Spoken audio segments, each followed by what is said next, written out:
আপনারা দেখছেন হলদিবাড়ি টাইমস। বৃহস্পতিবার হঠাৎ করে দিন দুপুরে ভেঙে পড়ল হলদিবাড়ি বাজারের মুড়িহাটির শেড ঘরের ছাদের একাংশ। অল্পের জন্য বড়সড় দুর্ঘটনার হাত থেকে রক্ষা।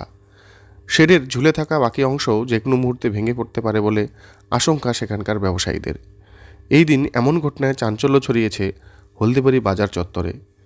এর আগে বেশ কয়েকবার হলদিবাড়ি পৌরসভাকে জানিয়েও বেহাল মুড়িহাটিটি সংস্কারের উদ্যোগ নেওয়া হয়নি বলে অভিযোগ ব্যবসায়ীদের। দ্রুত সেটি সংস্কারের দাবিতে সরব হয়েছেন তারা। এখানে প্রায় ৩৮ জন মুড়ি ব্যবসায়ী সহ অন্যান্য ব্যবসায়ীরা ব্যবসা করেন। বর্তমানে বিপজ্জনক হয়ে রয়েছে সেটি। মাঝে মধ্যেই শেড ঘরটির ছাদ থেকে চাঙ্গর খসে পড়ছে। যে কোনো মুহূর্তে সেটি দুমড়ে মুচড়ে পড়ে বড়সড় দুর্ঘটনা ঘটতে পারে বলে আশঙ্কায় পহর গুনছেন ব্যবসায়ীরা। পড়ে গেছে তো ছাদের থেকে। মানে কখন পড়ছিল? আধা ঘন্টা আগে। আচ্ছা, মানে কারো দোকান দেনে দিকে এই জন্য। আপনি এখানে দোকান করেন?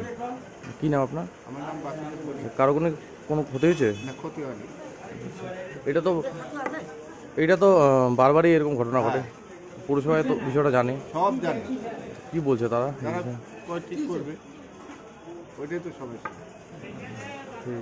কিছুই করতেছে। ঠিক আছে। কারো কোনো কিছু ক্ষয়ক্ষতি হয়েছে কি? আপনারা তো এটা বারবারই পৌরসভা জানিয়েছেন, এরকম ঘটনা তো প্রায়ই হয়। তো পৌরসভা কি বলে এই বিষয়ে? আর আপনারা কি চাচ্ছেন যে দ্রুত এটা মানে সংস্কার করুক? হলে ভালো হয়, সামনে বর্ষা আছে, বৃষ্টি হবে। ঠিক আছে। আমাদের অসুবিধা হয়। কি নাম আপনার? সমল দত্ত।